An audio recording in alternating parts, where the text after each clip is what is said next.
Did you know Nelson Mandela wasn't even his real name? He was born Rolihlahla Mandela, a name that foreshadowed a life of troublemaking. This is the story of the man behind the myth, the complexities and contradictions that forged one of history's most iconic figures. Born on July 18, 1918, in the small village of Mvizo in the Eastern Cape of South Africa, Rolihlahla was destined for a life intertwined with the traditions and struggles of the Tembu people. His father, Nkosi Gadle Mandela, served as a principal counselor to the acting king, planting seeds of leadership in young Rolihlahla from his earliest days. The name Nelson was later bestowed upon him by a teacher, a common practice in colonial South Africa.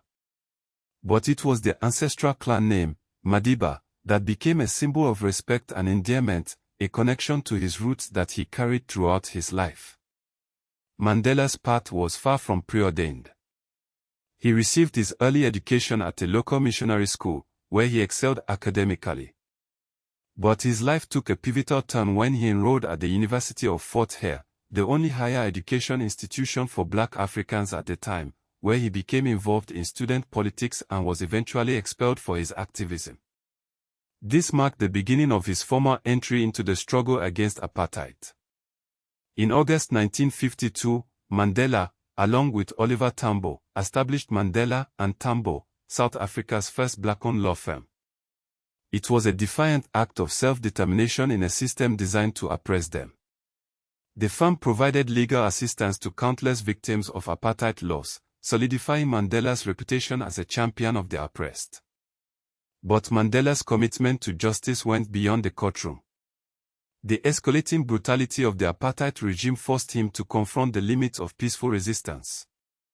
After the Sharpeville massacre in 1960, where police killed 69 unarmed black protesters, Mandela became convinced that armed struggle was necessary.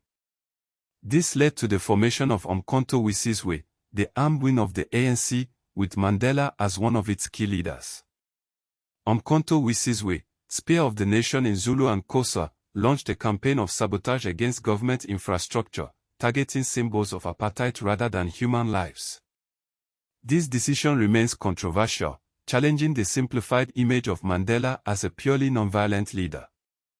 In 1964, Mandela and several other ANC leaders were arrested and charged with sabotage, conspiracy, and other offenses in the Rivonia trial. His powerful courtroom speech, where he declared his willingness to die for a democratic and equal South Africa, became a defining moment in the anti-apartheid movement. He was sentenced to life imprisonment and spent the next 27 years behind bars. Robben Island, a notorious prison off the coast of Cape Town, became Mandela's primary prison. He endured harsh conditions, backbreaking labor, and relentless attempts to break his spirit. Yet, he remained unbroken, becoming a symbol of resistance for prisoners and activists worldwide. During his imprisonment, Mandela received visits from family members, but these were carefully monitored and often deeply painful. Letters were censored, and communication with the outside world was severely restricted. Despite the isolation, Mandela continued to strategize and communicate with ANC leaders, maintaining his central role in the struggle. The international pressure on South Africa to end apartheid continued to mount. In the late 1980s, facing increasing economic sanctions and internal unrest, the government began to explore negotiations with Mandela. Secret meetings were held, laying the groundwork for his eventual release. On February 11, 1990, Nelson Mandela walked free from Victor Verster prison, a moment broadcast around the world. His release marked a turning point in South African history, signaling the imminent end of apartheid. Mandela immediately resumed his leadership role in the ANC, working alongside F.W. de Klerk, the then president of South Africa, to negotiate a peaceful transition to a multiracial democracy. These negotiations were fraught with challenges, including violence from right-wing extremists and internal divisions within the ANC. But Mandela's unwavering commitment to reconciliation and his ability to find common ground with his former oppressors proved crucial. In 1993, Mandela and de Klerk were jointly awarded the Nobel Peace Prize for their work in ending apartheid.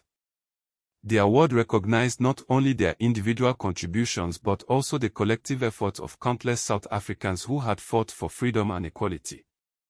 On April 27, 1994, South Africa held its first democratic election, where all citizens, regardless of race, were allowed to vote.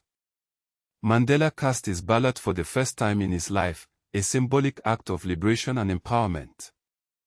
On May 10, 1994, Nelson Mandela was inaugurated as the first black president of South Africa. His presidency was marked by a commitment to national reconciliation, social justice, and economic empowerment. He established the Truth and Reconciliation Commission, led by Archbishop Desmond Tutu, to investigate human rights abuses committed during the Apartheid era. This process, while controversial, aimed to promote healing and understanding rather than retribution. Mandela stepped down as president in 1999 after serving one term, setting an example for democratic leadership in a continent often plagued by authoritarianism. He continued to advocate for peace, justice, and human rights through the Nelson Mandela Foundation and other organizations. In 1998, on his 80th birthday, Mandela married Graca Machel, a Mozambican politician and international advocate for women and children's rights. Their marriage symbolized the spirit of Pan-Africanism and unity. Nelson Mandela died on December 5, 2013, at the age of 95.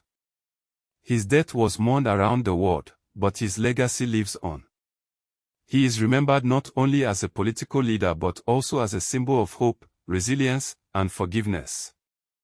However, the full picture of Mandela's legacy requires acknowledging complex truths. He supported armed struggle when peaceful means failed. Western powers initially viewed him with suspicion due to Cold War politics. And while he achieved political liberation, economic inequality persists in South Africa today. Mandela's story reminds us that even the most iconic figures are complex individuals shaped by their time. His life was a testament to the power of courage, conviction, and the enduring pursuit of justice. What part of Mandela's journey do you find most inspiring or thought-provoking?